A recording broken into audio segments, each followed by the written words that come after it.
nditeguye ibishoboka rwose ndi ready yo kubisubiza nta kibazo habe na gitoya mfite. ejo waravuga ngo hari ibyo utari buvuge uyu munsi pasi turagira ngo tuganire uganire n'abantu bawe ubabwire urugero ntabwo bashaka kumva iby'indirimbo zawe kuko barazizi bazumva buri munsi baranazindownloadinze ntabwo ndi Yego. buguca uruhare ndavuga ibyanjye nandikiwe barashaka kumenya amabi wakorewe n'uwari umugabo n'umugabo se Ntabwo ari umugabo hindura iyo mvugo. oya ariko ni umugabo Sawa. oya ni umugabo reka mvuge ko reka Okay. okay mu yandi magambo abantu bati turashaka kumenya agahina cyangwa turashaka kumenya ukuri ku byakorewe pasi n'uwitwa rikiriki agira indi zina yitwa nde so ndavuga nti icyo nibibakorere ndabibakora nk'uko mubishaka bati waramwihutishije turi abafana pasi turamukunda we need to do something ariko nyine nawe ahari ariko tugatega amatwi tukabyumvira Mm. tutabanje kujya kumva radiyo aho banabyeditinze tutazi ko ari we uhari direct so pasi Mm. Karame. emera rero wumve ibibazo by'abafana Nta kibazo rwose ndi ready yo gusubiza ntitunyure buri kintu. inyuma Mm. ngo ufite bimwe uhisha baravuga ngo iyo ushaka gukira indwara urayirata igakira ukaruhuka umutima ibi bintu wabitse Mm. mu mutima imyaka ingana gutya reka ubivuge birangire bive mu nzira so Mm. turifuza kumenya ubundi imva n'imvano kugeza aya masaha ibintu pasi mbere yuko nkubaza ibibazo cyangwa ngiye kure bibutse ko umuntu uza kunyandikira nta kibazo nimero ya pasi ndayifite ya mobile money gahunda ni kama kawaida ndahita nyigushyiriraho ntabwo ndi buze kwishyira no hejuru ntabwo bikunda ariko unyandikira ndahita ngutamo nimero pasi ndashaka kugira ngo dukore introduction twibwire pasi ninde ndashaka pasi Yeah. tubwire pasi utaratangira umuziki n'umunsi wa Mm. mbere winjira muri studio cyangwa n'umuntu waguhaye motivation bwa mbere ushaka kwinjira mu muziki Mm. Okay. bwa mbere pasi Mm. ninde eh Pasi wenda nyine sinzi ko ndi bwivuga amazina yombi ariko Pasi nakuze ndi umukobwa ukunda umuziki kuko kuva mu wa kabiri segonderi narabyinaga so nari mfite inzozi zo kuzaba umubyinnyi kwanza first of all nshaka kubyina ariko uko umuntu agenda akura nyine hazamo n'iby'umuziki so ntangira umuziki rero gukora umuziki 2009 ntangira nari mfite n'agakaye sinzi ahantu kagiye karanambabaje cyane kuko kari kanditsemo indirimbo nyinshi ariko nta ndirimbo ya hip hop yari irimo hari harimo indirimbo zo kuririmba bisanzwe umuntu rero witwa Kayishunge ni na mubyara wanjye mu miryango ibintu bya kure and then niwe wambwiye ati ariko ko wabasha gukora hip hop waretse tugatrayinga indirimbo imwe tukumva ukuntu bimeze niko rero nisanze muri studio kubera Kayishunge yandika iriya ndirimbo niwe wayanditse 100% yose so arandirectinga kora gutya aririmba gutya bimeze gute wow numva bya bintu ni byiza birampa freedom yo kuba naririmba ikintu nshaka nuko nahise mfata umwanzuro wo gukomeza gukora hip hop hari mu wuhe mwaka 2009 nari ndangije kwiga segonderi 2009 nuvuga ngo washyize imyaka ingahe ubu ngubu hashize imyaka 15 ndi muri iyi industry. uri muri industry Mm. 2009 nibwo watangiye nibwo yinjiye muri studio bwa mbere Yego. indirimbo ya mbere wasohoye ni ese nzapfa niba ntibeshye Yani mbese nzapfa niyo nasohoye bwa mbere. ni mbese nzapfa niyo wasohoye bwa Mm. mbere ihita ina Yeah. boominga ihita ibakasamo utwo bakasongoyeho Yego kuva icyo gihe. kuva icyo gihe nyuma yaho Mm. kubita ubangura Okay, nyuma yaho rero so ndabyibuka icyo gihe twagiye kuyikorera i Butare ariko ni nacyo gihe ba Tuff Gang bari kuza na Lick ndumva ni mu gihe kimwe muri icyo gihe nabwo yari ari kuza ameze neza kabisa ari gukora indirimbo z'abatafu umva ari indirimbo nziza Kayishunge niwe muntu wa mbere wahise ambwira ni nawe wanampuje nawe pe ampuza nawe urumva na Kayishunge twari dufite gahunda yo gukora groupe nyine kuko Kayishunge urumva yarandutaga ari umuntu ushaka kungayidinga kandi numva aribwo n'abandi safe ndi mu maboko y'umuvandimwe so kuko ntago nari nzi iyo biva pe niyo bigana nabibonaga gutyo and then nuko rero nibwo nahuye na Lick icyo gihe tujya muri studio mfitanye gahunda na Kayishungi yo gukorana indirimbo. Sinzi kata zajemo, nyuma numvishe ngo hajemo kata niba ari Paxson abimbwiye, niba ari ndetse no ku muntu wabimbwiye ngo hajemo kata Lick Lick abyivangamo gutya, so birangira Kayishungi atakirimo. Sinzi ukuntu byagenze, nanjye nisanze Kayishungi atagira, ubwo njye nabwiwe ibintu ku ruhande, wenda ubwo na Kayishungi abwirwa ibye ku ruhande, so ntangira gukora umuziki njyenyine. Nuko rero namenyanye na Lick Lick dukora indirimbo umunsi umwe muri mu F2K. mu bibiri n'icyenda. Ya 2009 ndakeka, niba Wari nibuka ufite imyaka neza. ingahe Pasi niba atari ibanga? 2009 nari mfite 19.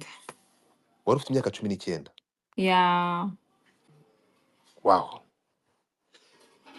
Indirimbo irakorwa ijya hanze turayibona, ubwo urugendo mm, rw'umuziki ubu baye umuraperikazi w'akasamutwe mu gihugu, ubwo turumirwa turakangarana Pasi wabaye Pasi. Pasi, ego nyuma harana. yaho ibyari inzozi zawe cyangwa ibyari gukora uwo muziki, Mm, kwinjira muri studio, Lick Lick niwe wari umuproducer wa mbere mu gihugu, ego byarangiye adakunze imiririmbire cyane, ahubwo akunze n'imiterere yawe. ego katubyite gutyo. Reka tubyite gutyo. Ya Waramukunze? for real ntago nabihakana pe, ariko Waramukunze? nyuma Mhm. reka mvuga akantu aho gatoya. Mm. hari naje gukura, iyo umuntu amaze gukura buriya Impamvu nkubajije iki asobanukirwa kibazo ibintu byinshi. Pasi, impamvu nkubajije Ya iki kibazo, dufite mm, abandi bakobwa mm, batakunze, mm, batanakunzwe, urimo mm, kumva, mm. ahubwo bakoreshejwe. Ya Sinzi turi kubyumvikana. mm. Warakoreshejwe cyangwa wari mu rukundo na Lick Lick? No, icyo gihe okay, ku ruhande rwe sinzi kuko Lick yambwiye amagambo menshi atandukanye. Uyu munsi Mhm. yambwiraga ndagukunda, ejo akambwira sinigeze nkukunda, so ntago nzi actually kote ye, ariko njye icyo gihe numvaga ndi mu rukundo icyo gihe, that time. Waramukundaga, Ya yagusabye urukundo urarumuha, mujya muri relationship. sinibuka uko byagenze, ahari ubanza twarasanze bimeze gutyo, ntago mbyibuka aho ngaho, naba ngiye kubeshya pe. Okay. Ya mm, Ejo mm, wasibiranyije umuntu utuma atavuga kandi ntabwo ari byiza, so we need mm, to hear from her, akavuga mm, tukamwumva, noneho twe nk'abafana tukagira icyo dusaba. Mhm. mm, mm. Pasi, ubwo urabyaye uribarutse, Ya ndabyaye ndibarutse nyine. boyfriend uh, arishima, imfura ye simbizi. Aha, Baretse gato mwubwire Godfa, yego. for real, wenda abantu bari hano, reka mbanze nongere mbasuhuze abantu banzi hano muri iyi industry.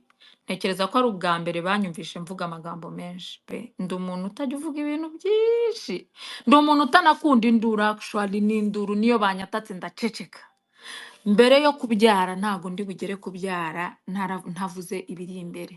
That's it. Nicyo tugiye kuvugaho, sibyo? Okay.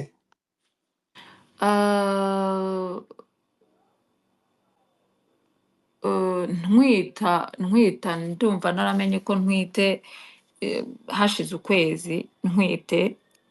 Nabwo ari umuntu umbwiye, urumva nari mfite imyaka iyo ngiyo, Yego. sinari nzi wagwana.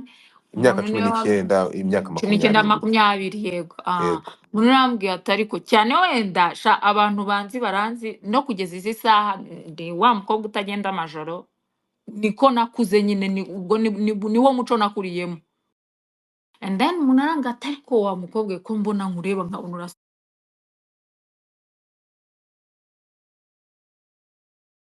urasamisha, nsanga koko ndatwite. Ibyabaye ntwite murabizi, abenshi bari bahari actually. Umwana ntiyamwemeye, yaranyihakanye, whatever, ibintu Umwana nk'ibyo nta. aho tugende gake, umwana yamwihakanye ataravuka, umwana yamwihakanye yaramaze kuvuka. Yamwihakanye nkimubwira ko ntwite, yabyamaganiye hejuru. Sorry, hari abantu nabonye ari kuvuga ngo ndi gushyira ibintu hanze, ngo ndi kwishyira hanze. Abantu banshyize hanze nta kintu ndi kuvuga hano mutazi, sibyo? Wenda Mm. harimo ibyo batazi biri deep, ariko ibyinshi hano birazwi. Sinzi n'umuntu washyize inkuru yanjye ko ntwite, kuko nzi ko nahamagaye Lick mubwira ko ntwite, arambwira wapi njye ntabwo ibyo ngibyo wapi ahubwo beta wajya gukuramo inda amafaranga njye ndayaguha ndambwira wapi njye ntago bishoboka ko nakuramo inda ahubwo ngwino tujyane niba ushaka ko nyikuramo umfate ukuboko bayikuremo uhari nimpfa aba ari wowe bazambaza donc urumva ko deja nari umuntu simbizi abakobwa ukuntu nyine harimo abakobwa bahita bagenda bakabirangiza nta mutima mubi mu buryo bworoshye so bazi ukuntu ibintu bigenda babyita simu swap.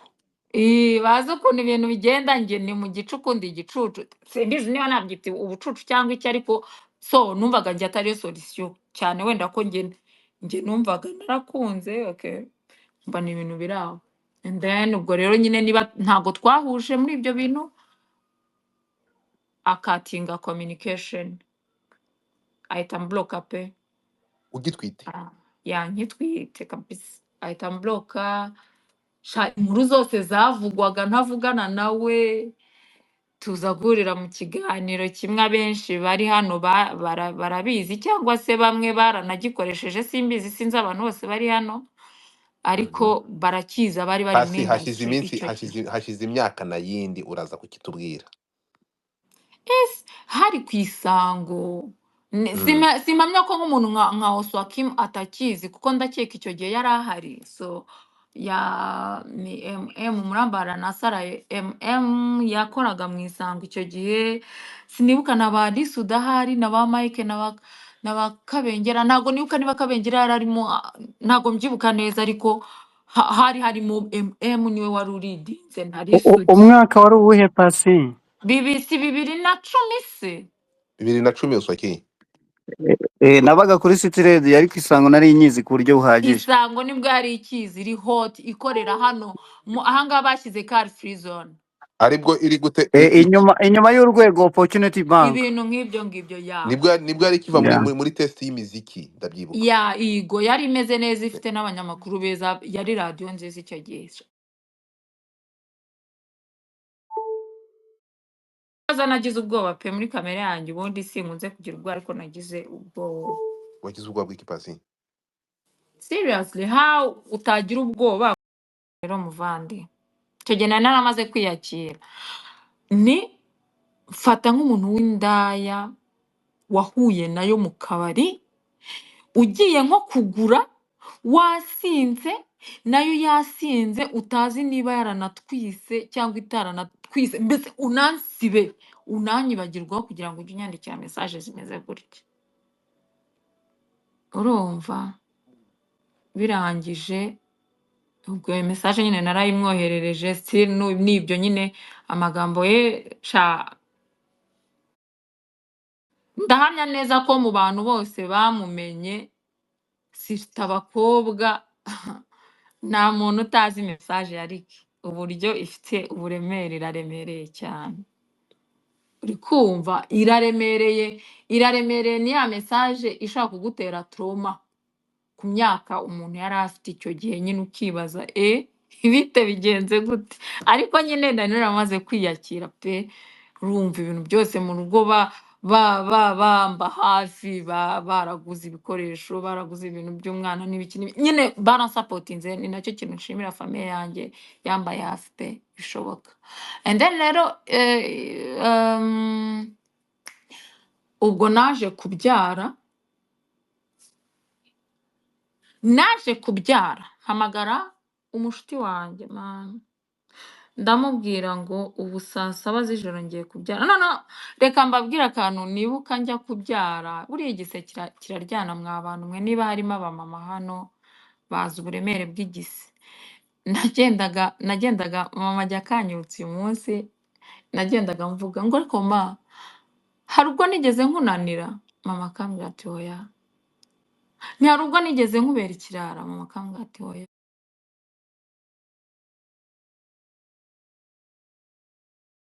hariya iri urugwiro ati wowe kabyaraye nta muntu wahagarara ahantu ati hangane dukomeze tugende tugere kwa Nyirinkwaya ikintu cyambabaje iryo joro mu buzima ubanza ngira umuryango utagira uburakari kuko ndibuka ko hari n'umuntu wo muri famiye yavuze ati ubundi waretse uwo muntu wakugize gutyo tukanamufungisha tukajya no kumurega n'iki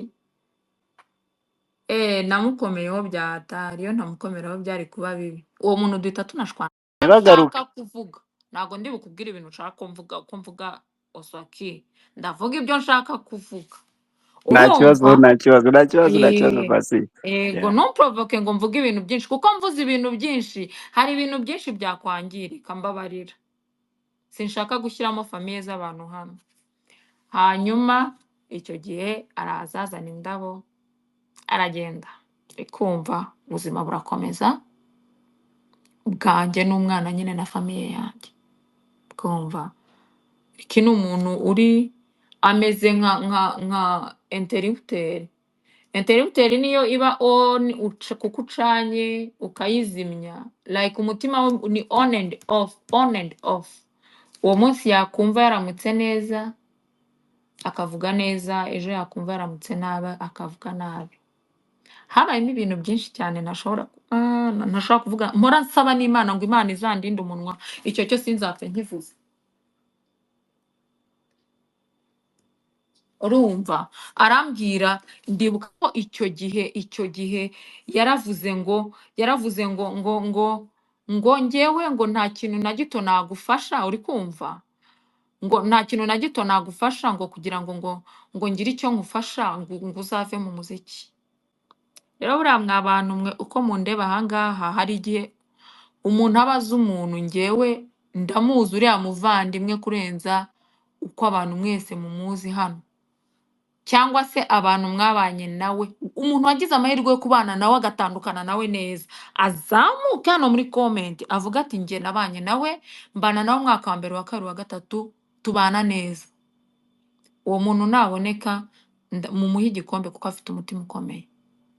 Urumva ndambwira sasa rero Ricky njye nawe turaziranye cyane bikomeye, niba ushaka ko mva mu muziki mpa amafaranga umpa icyo nkora, numara kumpa icyo nkora aba ari bwo umbwira ngo mve mu muziki kuko ntiwishyura minerivare, nta kintu ukora, ntaki. Urikumva ibyo byose yabivugaga gutyo, umva na Kigozi ntayagura, ntawe yaguze. Kandi njyewe rwose no mu buzima bwanjye cyangwa se n'iwacu niyo twaba dufite ubushobozi bungana gute, mama yakuze anyigisha ko gusabiriza ari bibi. Icyo kintu yambwiye, nunagwa mu kibazo gituma usaba uzajya uhagararamo kigabo, ariko ntuzigere upfa usabiriza. Urikumva arangije ahita ambwira ngo ntiwanze kuvamo se, ngo ndaje nkwereke ngo nzakurangiza, ngo ndaje ngo nzarangiza ngo umuziki wawe. Icyo gihe ntangira nyine kugenda numva abantu bambwira bakampamagara ngo ese we ngo ni gute umuntu mwabyaranye ashobora gutinyuka kuvuga ngo bareke gukinana urugero indirimbo zawe ku muziki. Abanyamakuru bakambwira bakaza bakambwira, hakagira uza akambwira ati njye yarabimbwiye, ndanamuseka nanamugira umusazi, ndabwe se nyine ndamwumva ndamwikiriza, yaranabishyuye harimo n'abo yishyuye. Urikumva urumva icyo gihe ku buryo radiyo murabizi, hari umuntu ejo bundi wanditse ngo hari ikintu ngo ariko ngo kubera iki tutajya twumva umuziki ngo wa Pasi ngo ku maradiyo, abakora ku maradiyo bakoze ibyo bintu. Ikintu kimwe nababwira ngo Imana irishyura, ntekereza ko buri wese azagenda abona inyishyuye, sibyo? Ariko hari umwe wampamagaye arambwira ati mwana byagenze gutya, uriya muntu yambwiye ngo sinkukine, ati ngenda namutuka yanakoresheje igitutsi gikomeye cyane ntabwo nakivugira hano, ati ariko njye sinabikora, njye nawe turi abavandimwe twatangiranye uyu muziki, ntabwo nabikora. Urumva kugeza igihe nabonye amahirwe yo gukorera indirimbo muri Wasafi, ari njye munyarwanda, reka mvuge ngo munyarwanda wa mbere ugiye guca ako gahigo ko kugira muri Wasafi. Ndagenda icyo gihe nanagurishije imodoka, ndabyibuka nari mfite akamodoka kakavitse ndakagurisha, maze ukagurisha njya gukora indirimbo mwabonye muri Wasafi. abanyamakuru bayikinnye n'imbarwa, aho bose nawe yagiye abanira avuga ngo ntimukine ibi. Abamuzi baramuzi, harimo n'abamushinja ko ariwe watangije ikintu cyo kuvuga ngo ntimukine kanaka, ntimukine kanaka, ntimukine kanaka. Uri kumva? Ni abantu benshi yagiye atandukanya, ntabyo muzi, harimo ibyo muba mutazi. Sinshaka kuvuga gushyiramo abandi bantu, ariko hari amagurupe yagiye atandukanye yakoraga, agaca ku ruhande akamubwira ati wowe ukora neza ntabwo umeze nk'abariya bantuza. Urumva neza, abantu bagatandukana. So sinzi rero niba ari uko namuvuzeho n'ejo, ndumva ibintu byo kumuvugaho keretse nimumbaza ikibazo pe, nimumbaza ikibazo. Ariko Ricky twakomeje kubana muri ubwo buzima nyine bwa on and off, ntacyo akora, nta nshingano, ntaki. Wamubwira ikintu kijyanye n'umwana, ati umwana niba ukeneye ko mufasha mufata umujyane iwabo. Iwanyu, iwanyu, iwanyu, iwanyu, iwanyu mutanaguze pampa, iwanyu ntabonye mu mezi 9 natwisemo, iwanyu ntabonye iki. Sinshaka gushyiramo ibintu bya famiye, Imana imbare imfunga umunwa, Imana imfunga umunwa. Ariko mumbaze ikibazo nibwo ndibona icyo muvugaho, kuko ibyo kumuvugaho ni byinshi cyane mudatuma ndengera. Urumva? Ariko ejo bundi aza, ejo nakivuzeho, ndumva narakivuzeho aza, n'icyatumye mvuga ibi bintu byose n'ibyo maze iminsi mbona n'ibiki byanantewe n'umujinya. Nageze igihe mbwira Ricky, ndambwira Ricky, njyewe narababaye, narakomeretse kubera wowe. Nzi ibintu byinshi bya Ricky, byinshi cyane. Ndabwira narakomeretse kubera wowe, ariko ikintu ntazakwemerera, sinzakwemerera kunkomerekereza umwana angana gutya. Nukenera kumukomeretsa, uzamukomeretse yarakuze nawe abasha guhangana n'ibikomere. Sibyo? Kuko ndamuzi, ntabwo ari umuntu mushobora kwicara ngo like wenda murambane, nimugira n'ibyo mupfe ibintu birangire bizamo amagambo mabi cyane, mabi cyane, mabi cyane.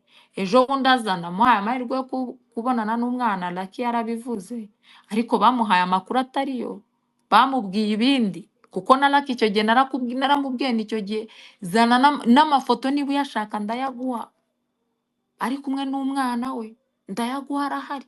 Namuhaye amahirwe, akora ibintu umubyeyi atagakwiriye gukora. Njye nifuzaga ko like nk'umubyeyi uwo ari we wese yifuza ko niba umwana ahuye n'umubyeyi we batigeze bagira amahirwe yo kubana, hajemo izo relationship zitari nziza, uba wumva wifuza ko nk'umubyeyi aza mwembi mukicara. Umwana arakuze, afite imyaka 12, mumubwire, mumuganirize, rero impamvu utambona ni ukubera ABCD. Urumva? Kuko ntabwo inkuru yanjye, ntabwo ndi umuntu utazwi ku buryo inkuru yanjye umwana nakura atazayumva, aho kugira ngo ayikure ku bandi wenda banamubwire verisiyo zitari zo, beta ko wamwicaza ukamubwira. Icyo nifuzaga, ndabyibuka nari ndi kumwe na manager, turicara na manager, Nadia, nanjye, na Linka, na Ricky, turicara. Najya kuvuga ikintu akancecekesha, najya kuvuga ikintu akancecekesha. Buriya ndi umuntu utazi kuburana cyane. Ejo bundi aza bwa mbere aje gutabara Meddy, namuhaye amahirwe yo kubonana n'umwana. Abantu barangayesha, harimo abantu banutsa, turi ikigo ryiti n'iza mbaraga nke zanyu z'abagore. Ntabwo umuntu yaba yaragukoze ibintu nka biriya. Ubwo hagati yanjye nawe harimo ibintu byinshi cyane bibi, ku buryo hari n'umuvandimwe umwe we wigeze kujya gushaka umwana ku ishuri aho yiga, ndamubwira nti n'undi munsi nta muntu w'iwanyu nigeze mbona, nta muntu nkeneye ku mwana ngo nuko amaze gukura. Hagati yanjye na mwene wanyu harimo ibintu byinshi cyane, harimo amagambo menshi cyane ntashobora kuvuga Godfa. Cyakoza ni numva ndi tayari yuko nshobora kubizira, niteguye kuzira icyo kintu, nzayavuga pe, nzayavuga, nzashyira hanze, kandi nyashyira hanze hazangirika ibintu byinshi, nicyo kibazo. sinshaka gushyira ibintu byinshi cyane hanze, reka mbanze muvugeho we wenyine, namprovoka nzabivuga. Birangije umva muha amahirwe abonana n'umwana, kuko numvaga ko at least nk'umubyeyi njye ntazasigara nishinja mu buzima bwanjye mvuga ngo umwana yagize amahirwe yo guhura na se, wenda Rick yarabinsabye pe, wambabarira nkabona umwana, nti nta kibazo uzaza umurebe. Araza aramureba, ajyana no guhaha, ibyo narabivuze. Ati ngwino tujyane, ntireka reka Pasi rwose mwene Gapagasi hatagira numbona ndi kumwe nawe, mugende muhaye n'umwana wanyu, njyewe ntaho tujya, ntago mbajya inyuma. Icyo nakoze nabaye shoferi, baragenda arashopinga, yari ari kumwe n'abandi bana. Hanyuma baragaruka, araza mu rugo arateka ngo atekere umwana sijui. Bigeze saa 9 z'ijoro mbona tipe ntashaka gutaha, mbwira manager ntivayo dutahana umuntu. Ndamutahana ahantu yari ari kuba Kibagabaga sinzi. Hanyuma birangije umunsi ukurikiyeho ati se wampa amahirwe nkasohokana nawe, ndavuga ariko reka ndeke kuba umubyeyi mubi gito, reka mbyite gito, wenda wasanga yarahindutse, nibura ayo mahirwe nyamuhe n'umwana azakipinge memory nziza, ku buryo abantu nibanamubwira ati we iwanyu ese urabizi ko papa wawe ari kanaka, mama wawe akaba kanaka, byaravuzwe cyane ko yakwihakanye ahantu hose n'ibiki n'ibiki, ibintu nk'ibyo. Birangije ndamumuha, ariko mwandikisha urupapuro, ndavuga uyu muntu simuzi, umuntu umaze imyaka 12 utabona, ntago uba umuzi, ntago uba umuzi pe. Nyandikira ko ntwariye umwana saa 12 nza kubona umwana wanjye hano, sino nintamubona biraba ibibazo bikomeye. Pasi mfite ikibazo nshaka kukubaza. Yego. Ricky yiyandikishijeho umwana we Hmm. mu mirangamimerere umwana we. Ariko kuki Godfa urifuza ko nkubwira ibintu byose, kandi nifuzaga kubitangaza mu bundi buryo, ariko nicyo cyonyine nshaka gusubiza. Yego. Kera sinzi niba nuko ariko bimeze, umwana ahari nyuma y'iminsi 8 ningahe, ni 15, simbizi ababyibubizi babivuge, ngo wabaga utegetswe kujya kumwandikishwa, Reka kumwandikisha nifashishe hano, reka nifashishe umuntu aramfasha arabidufasha kubitubwira. ya Zamuka umfashe ubidusobanurira ibi ngibi bitwara igihe kingana iki, reka nze adufashe icyo gihe kugira ngo byatwaraga igihe kingana gute? 2011. naza adufashe.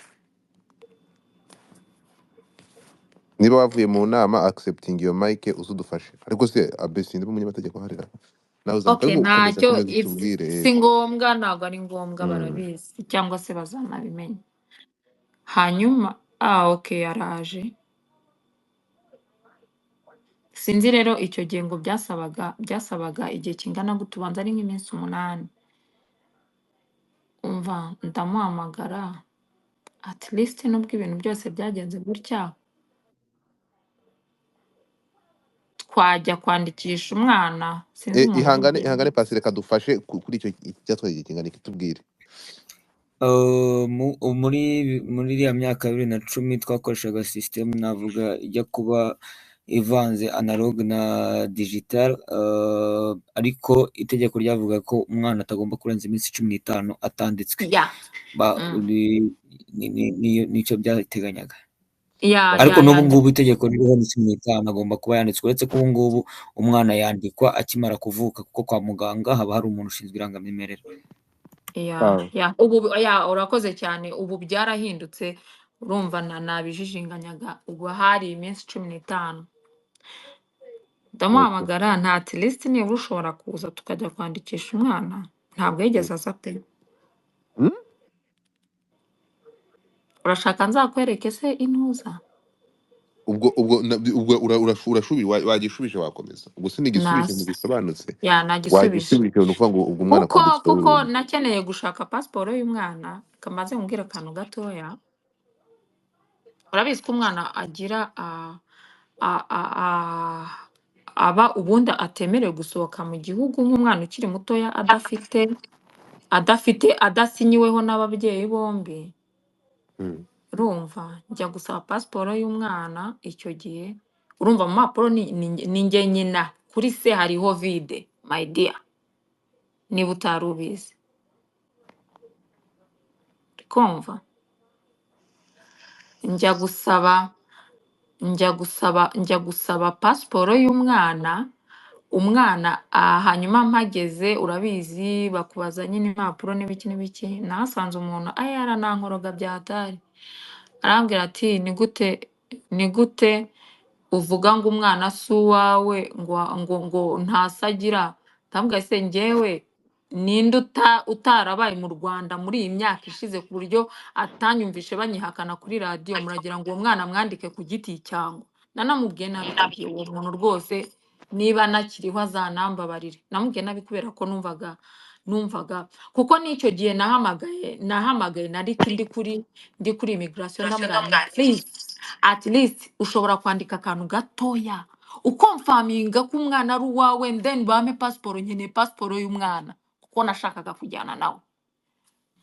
Nta byakozwe, sibyo? Uwo muntu turaharira kugeza igihe yambwiye ngo ngo bisaba ngo ugende ngo mu mudugudu ngo ahantu ngo utuye ngo babanze ngo basinye kutabanye n'umugabo. Numva nankoze mu bikomere cyane. Icyo gihe nari nkifite n'uburakari bwinshi cyane, tunavugana nabi cyane kuri immigration kabisa, nanamusaba imbabazi rwose niba kinariho. And then ariko haza umuntu wundi ahari w'umuyobozi arambaza ati se ko harakaye byagenze gute? Ndambwira njyewe bari kumbaza se w'umwana, niba se w'umwana atarigeze yemera kwandikisha umwana we, niba atarigeze agira how muri kumbaza ngo nzane se w'umwana ndamukurahe, ninde utazi histoire yanjye, ko nta banga ririmo, ko bitaciye ku ruhande, ko yanyihakanye, muragira ngo bigende gute? So icyo gihe bampa pasiporo y'umwana, birangira pasiporo bayimpaye. Ubwo igisubizo wakibonye mu by'ukuri. Ariko ni bya bindi bavuga ngo abagabo bakunda abana bakuze. Urakoze cyane. Tuvuye aho ngaho reka tugaruke kuri, ntabwo ndi buze kujya kure cyane, ntabwo ndi bujye kwinjira mu ntabwo nshaka kwinjira muri vie prive, kandi wakoze nawe cyane kubigendera kure, nibyo byiza. Ntabwo nifuza ko tuza kuganira ngo tujye muri vie prive, ndashaka kugarura mu muziki wawe Pasi. Ibi bintu wakorewe na Lick wari wasanze muri studio nk'umuproducer wagombye gusapotinga umuziki wawe cyangwa impano yawe akayituma igeraho igera, nk'umunyarwandakazi, nk'umukobwa w'umunyarwandakazi. Iyo utaza guhura na Lick tuba tureba pasi wundi mu muziki, hari byagusubije inyuma, hari urugendo rwawe byararuhagaritse cyangwa ntacyo byakubangamiye ku rugendo rw'umuziki wawe? Kuba gutwita kwanjye se? Yego. Shago reka rero nkubwire, gutwita kwanjye pe byaramagaritse. Ari n'umuntu wambwiye ngo ahantu wari ugeze uyu munsi wagakwiriye gusevinga kariyeri yawe, urumva, ukayikuramo ugakomeza ubuzima busanzwe nyine butari ugutwita, kuko gutwita deja nibwo hahise hazamuka. Icyo gihe nari ndi mu bakobwa baridinze my dear, nari meze neza. Ndakwibuka. Yego. And then byasubije inyuma, ariko nyine kubera ko njye nakundaga umuziki nigeze no gushaka kuwuvamo pe, ariko mama na Nadia arambwira ati oya, ntago wagiye ugiye gutwita, ukora umuziki kuko uwukunda, ufite izindi nzozi, ufite icyo washakaga kugeraho, so you have to go back there uririmbe. Ariko byansubije inyuma mu buryo bwose bushoboka pe.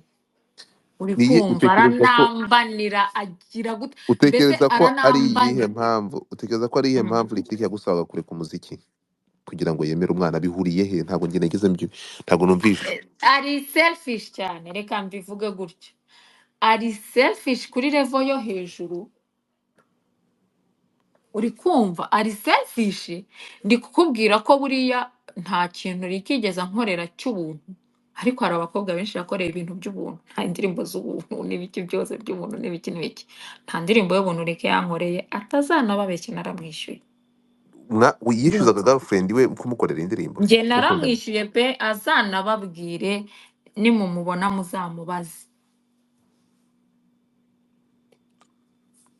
okay. uri kumva noneho by'akarusho sinibuka igihe umunsi umwe nari mvuye gukorera amafaranga icyo gihe ahari yari aya MTN sinibuka, and then icyo gihe arambwira ati pa yangurize, hari ibintu uvuga udafitiye ikimenyetso ariko niyo reality. Aravuga ati yangurize, muri guseka mwe, ati yangurize ngo arashaka kwigurira sound card, nari ngo sound card cyangwa iki, ariko nzi neza ko yari agiye kuyaha umukobwa nawe navuga kangiyorere, nta nayo yanyishyuye at the end of the day, ntiyigeze anayanyishyura, ariko Ricky naramwishyuye, nta ndirimbo y'ubuntu Ricky yigeze ankorera. Hano umuntu aranyandikira arambwira ngo mbariza Pasi, watubarije Pasi impamvu Likriki yasibye indirimbo ye yari yaririmbye acyurira Pasi yitwa ntabwo mbyicuza. Njyewe ku bwanjye my point of view, Ricky azi ko ndi umuntu ubundi utavuga, sibyo? Azi ko umuntu Mm, wese ankora mu jisho nkatega irindi bakarikoramo. mm, Ndakeka iyo ndirimbo yayisibye nyuma y'uko musubije. mm, Iyo ndirimbo iyo yayisohoye yamaze hafi imyaka 3 kuri YouTube. mm, Yanateguje ati ni indirimbo yerekana Pasi ananacagagura amafoto, murabizi mwese. mm. And then nanjye ndaza nsohora ntabwo mbyicuza, imusubiza. Nkimara kuyisohora nibwo yafashe gahunda yo gusiba iye. Ntayo yasibye mbere, nuko atatekerezaga ko, ntago yexpectingaga ko nshobora kureactinga, kuko amenyereye ko ndi umuntu ari Ucecetse. bukandagira, ari buvuge, ari bugire gute, nkaceceka kubera ko utinya umuntu yakubitsemo ubwoba bitewe n'amagambo akubwira. Nyuma yo gusohora nuvuga ngo indirimbo umuriro wamushizeho cyangwa indirimbo wamusohoyeho niyo yatumye asiba iyo yari yashyizeho. Nicyo ntekereza, kuko kugeza isaha sinzi impamvu, kuko ntayo yasibye mbere. Byaranasakuje cyane, yanayikoze yanateguje abantu yuko ariyo gusubiza, ariyo kubwira Pasi. Ndumva mwese mubizi, ntabwo ari ibintu mpimbiye hano. Usohora ntabwo mbyicuza. Nanjye ndamusubiza icyo gihe. Nari ntangiye noneho gufata gahunda yo kuvuga okay, niba umuntu ashaka ko duhangana, ibaze gusaba umuntu mwabyaranye uzi ko afite ubushobozi bwo kuba yagufasha ikintu, at least wanankoreye indirimbo basi nibura nkanayishyura, ntabikore. Uri kubona? Okay. Ntabikore. So Pasi, rero maze kubona ko ari umuntu udafite ikintu amaze, yaba ari mu buzima bwanjye cyangwa ubw'umwana wanjye, nibwo nahise nanjye mfata umwanzuro, none okay, none igihe kirageze ngo ya magambo yambwiraga nanjye noneho ntangire kuyamubwira, yumva uburemere bw'ijambo icyo ari cyo. alright, mbere yuko mfata abafana cyangwa mfata abandi bantu bakabaza ibibazo, reka tugaruke. Pasi, wakomeje guhangana ukora indirimbo, ariko indirimbo zawe umuvuduko wari ufite ugisohora ese nzapfa ah, isa nkaho yagabanutse, ariko ukomeza kuba Pasi. Ego. Ukomeza kuba Pasi, usohora indirimbo, ibitaramo ukajya gake gake, birengaho ukora na studio, ukora rebo. Ejo ntabwo nabashije kukubaza kuri rebo, ndagira ngo utubwire kuri rebo yawe. Iriya rebo yaje ite? Ntabwo watubwira urugendo rwo kujya Tanzania kugiye gukora indirimbo muri Wasafi, iraza iraferinga. Ntabwo mvuze ko yaferinze, ariko ugerageze ubyihanganire Ntabwo gutyo, ya ntabwo flopinze, ariko harimo ya- abayibaniye, barayibaniye kubera Ricky. Yabwiraga abantu ngo nimugapromotinge Pasi. Ayo ni amakuru n'ubuhamya, ni uko abo bose bataza hano ngo bavuge ngo twabwiwe gutya na gutya, ariko nzi ko mu mitima yanyu aho muri mubizi, murabizi. Uri kumva? Kuko icyo gihe njye ndi umuntu uharanira, kuko nari mfite aho ushaka kugera pe, nifuzaga kugera kure muri kariyeri yanjye, ari nacyo cyatumye mvuga mbonye opportunity yo kujya muri Wasafi, it's a big studio, bizagira icyo bimfasha. Njyayo, nagiyeyo, ngurisha imodoka pe, ndayigurisha. Nanashatse no gufata ideni muri banke, mama arambwira ati pa, ntuzigere mu buzima bwawe ufata ideni muri banki, aho kujya wafata ideni, gurisha icyo ufite kizakugarukira. Uri kumva? Nagurishije imodoka njya Wasafi, nsanga Jama yamaze gutegura ikibuga. Mbese twabayeho duhanganye kuko yagiye anakoresha abantu benshi n'ab'abakobwa bakantuka mu ndirimbo bakagira gute. Ndi umuntu wabayeho uceceka igihe cyose pe, uceceka igihe cyose, igihe kinini cyane naracecetse, tugaruke rero kandi ibyo banziho nabi, amvugaho nabi. twihute mbere yuko nakira abantu bakubaza ibibazo, reka twihute utujye kuri ntuza kuri studio. Rero urakomeje urahanganye, ufata decision yo gukora rebo, waje kwakira nk'abahanzi batandukanye barimo Vanessa baza kugenda okay, ni ukuvuga ko wari ufite umuziki muri wowe, umuziki wo gutemberamo kugera nawe ukora rebo. Iriya rebo kiri ikintu tubwira kuri iriya rebo n'abantu banyuzemo. Ndabivugaho ibintu bikeya. Naganiriye, nzi ibyaberaga mu masitidiyo pe, ntabwo ngiye kubabeshya, nzi ibyabereye mu masitidiyo. Ndakeka umutipe ejo wari uhari witwa Legend ahari yarabivuze, sibyo? Yavuzeho amagambo, nzi Oya, ibyaberaga mu ibyo yavuze natwe masitidiyo. twari tubizeraga, buriya ibyo ntashobora kuvuga. Ubu turakubaha, ngiye nkufata nko muri agent, uri umumama, urumva, Mm. with due respect, ntabwo njye najya muri biriya bintu tugiye details by details. Ya Kiriya gihe ntabwo industry twahita. twari tuyirimo, Mm.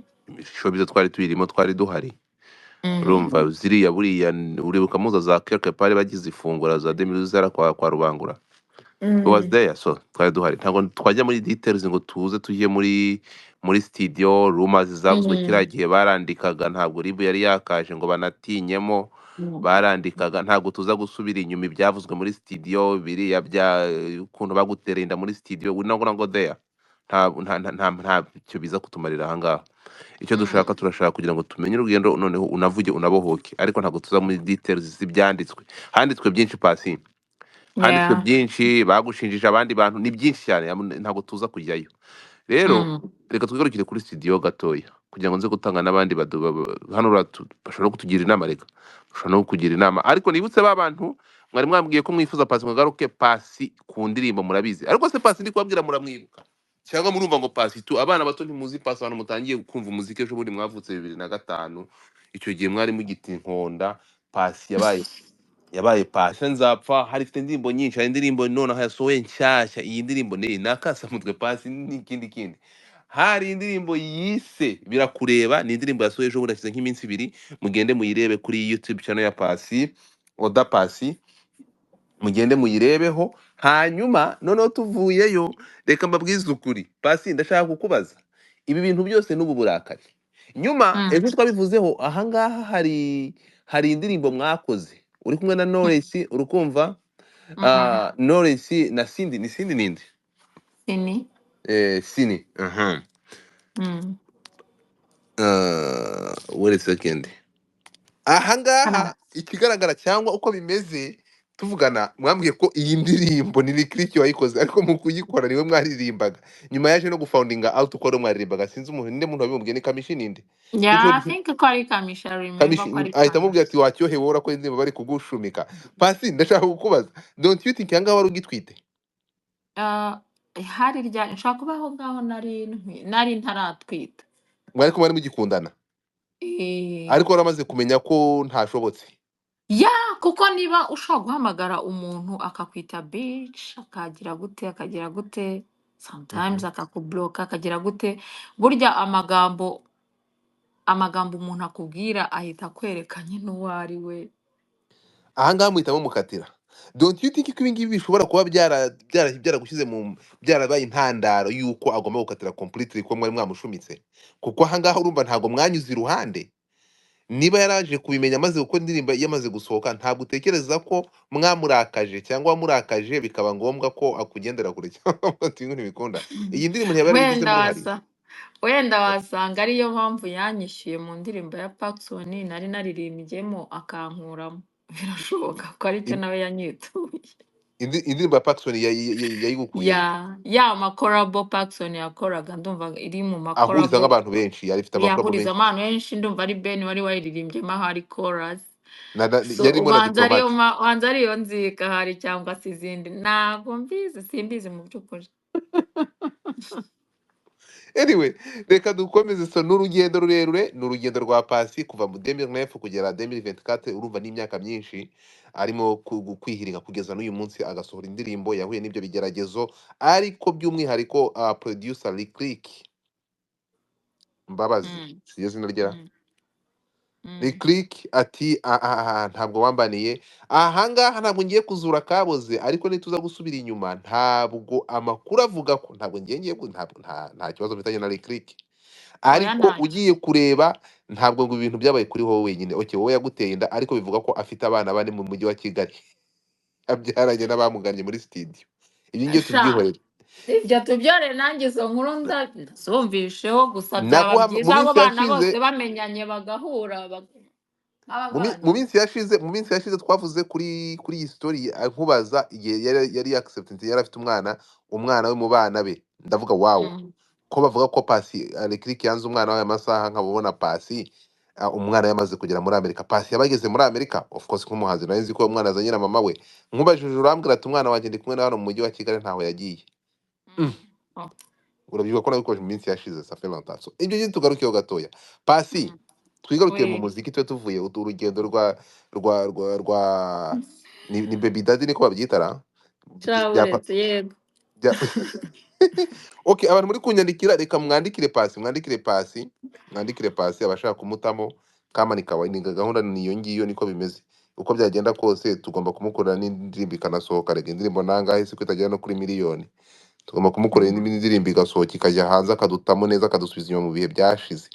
Hari yego. n'abari banyandikiye ariko ndaza guhuza nabo. Anyway, tuvuye Esoki, hari ikibazo mufite mushaka kubaza Pasi, muze kumbwira. Hari abafite amatsiko, hari ikintu mufite cyo kubaza mbere y'uko ngaruka mu cyiciro cya kabiri. Hari umuntu ufite ikibazo ashaka kubaza Pasi, ntaza kwiharira ijambo. njyewe ntacyo expose ye yari yuzuye, byose byari birimo, kereka ari ukumushimuza kandi yanyiyamye, Oya usibye kandi ko ntacyo, nanjye nta kibazo, mbwira ntabikunda. mbwira.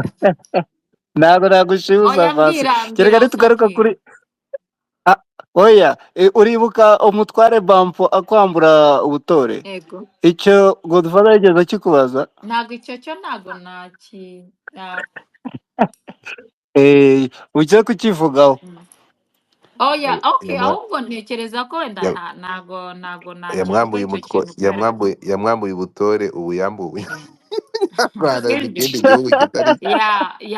Tureke kukivugaho kubera ko harimo ibintu bibiri bikomeye byombi, sibyo, kandi bikomeye Oya cyane, Pasi, ntabwo atari ngombwa twakarengaho. kuvugaho, ahubwo Ubu si muzamuganire ibyo Ariko Pasi, abasubize ko wakirenga? turi muri ubutore kubera showbiz ko aha ngaha, ko turi kuvuga ubu, uretse gato ubwo indirimbo turi yigishaga yatangaga ubuhamya, ahubwo muzamvuganire bansubize ubutore ko ndi intore babugusubuze y'igihugu. gute wari wambaye amakoma? Ntabwo Ntaho wataye bihuriye, humura. ntaho bihuriye niko U- u- mashuri. Eh, Umva uwaba ukwambuye nawe ntabwo yari afite ububasha bwo kubutanga. Ntacyo mvuze n'uwo bivuze.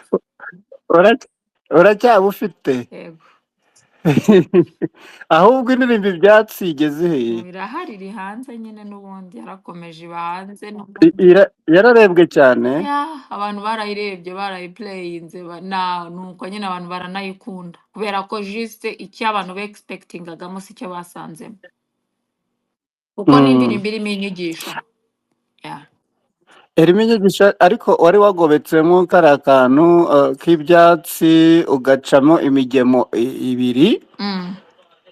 Umugemo wa mbere uri kumwe na warayicuruzaga cyane. Biterwa rega n'icyo abantu bumva, nyiri ukugira ibyo byatsi nyine niwe wumva ibyo byatsi, kubera ko nkanjye sinakumva inavanyeho iyo tsi, so ntabwo rero Iyo tsi ntabwo nayivanaho ngewe, biterwa n'uko oya abantu reka nkubwire bumva. Pasi, ubuhanzi ni biriya Yeah. byonyine, kugira iyo imagination yo kuvuga ngo ndavuga byatsi, urumva? Mm. Nicyo nayo ni creativity, nayo ni art, Yeah. nacyo ni uguhanga. Yes. Sinzi impamvu nawe yari umuhanzi ariko akaba atarabashije kubyumva. Ntabwo twamuvugaho, tumwihanganire, tumubabarire. Tumwihanganisha. Yego. Hanyuma se kuri Lick byararangiye, ntabwo umwana agomba kuzamwiyandikaho, we ntazamujyana muri buriya bwatsi bwo hakurya kwa Harris na Trump. Reka rero nkubwire ikintu kimwe, Oswaki, njye ndi umubyeyi w'umumama, sibyo? Uha umwana umuntu ushobotse, umunsi azerekana ko atari toxic, niba ari umuntu ushobora kuba narahaye amahirwe yo kuvugana n'umwana akagenda akamushyiramo amagambo mabi agatangira kumubwira ati urumva umwana yakuriye kwa mama kwa nyogokuru twese ubwo ni kwa nyirakuru kwa mama wanjye yakuze yita nyogokuru mama still pe yakuze anyita pasi mu buzima bwe ndi pasi no kugeza izi saha ndi pasi njya nanicara nkamaza ntako sundi kuki utari uranampamagara na mama ukabona afite nk'isoni aho ari zo kubivuga kuko yakuze azi ko nyine mama we ni mama nyine bitewe n'uko urabizi abana bose bakuriye kwa ba nyirakuru bita ba nyirakuru mama sibyo so niba ari umuntu wahaye amahirwe yo kubonana n'umwana umwana agataha akubwira ngo yambwiye ngo uriya si nyoko ntukajye umwita nyoko uri kubona edayeri gukoresha ijambo nyoko ubwira n'umwana mba numva utari n'umubyeyi unanashobotse kuko wabwira umwana ati uriya ni tate wawe ugire gute ariko ntabwo wakavuze ngo uriya si nyoko ntukamwite nyoko uri kumva ntabwo njye ibyo bintu ntabwo nshobora kubitorera uriya ni mama yaramureze yamugurira pampa niwe wabaye se yamwishyurira minerivare kugeza izi saha bikorwa na mama hanyuma wowe urinde mugabo ngo ni uko twabyaranye ushobora kuza uha umwana umuntu werekanye ko ari responsable niba ari umuntu ushobora kwishyura umwana ishuri igihembwe kimwe icya kabiri umwana bakamusora bakamuhamagara kuri lisite y'abantu batishyuye bitarigeze bibaho mu maboko ya mama afite responsabilité zingana gute abo babyeyi bandi n'abo bana bafite bazabamuhe njye sinzamubuza kubonana n'umwana we sinzamubuza guhura n'umwana we ariko ikintu cyo kumuha responsabilité 100% umunsi yerekanye ko ari responsable icyo gihe naba ndi safe ko umwana amushyize mu maboko mazima ntago umwana iwe ntago umubyeyi uri toxic ni ababyeyi benshi bari toxic Pasi karame bivunika urumva bajya bavuga ngo umuganga hagigangi iyo umuntu afite ikibazo akenshi ntabwo ari ukikemurira agikemurirwa n'abandi yego reka rero nkomerezeho yego hanyuma urakoze n'abandi baze kugira icyo bavuga niba basokima nyemereye niba yari yashoje reka nkomeze komeza nta kibazo rero my Okay. friend biryoha bisangiwe rero abahanzi bamwe na bamwe ubabona mu mafilme ukagira ngo ni ibitangaza ariko ari imisega yigendera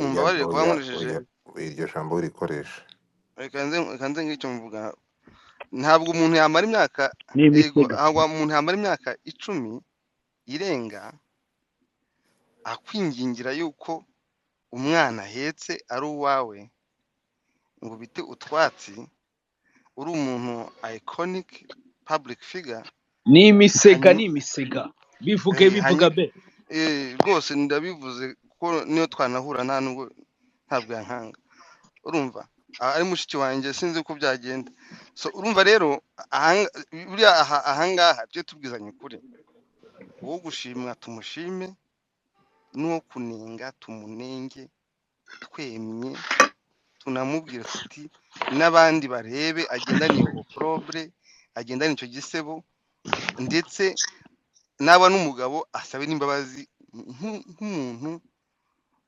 w'icyamamare n'ubundi bibe u Rwanda rwose rubireba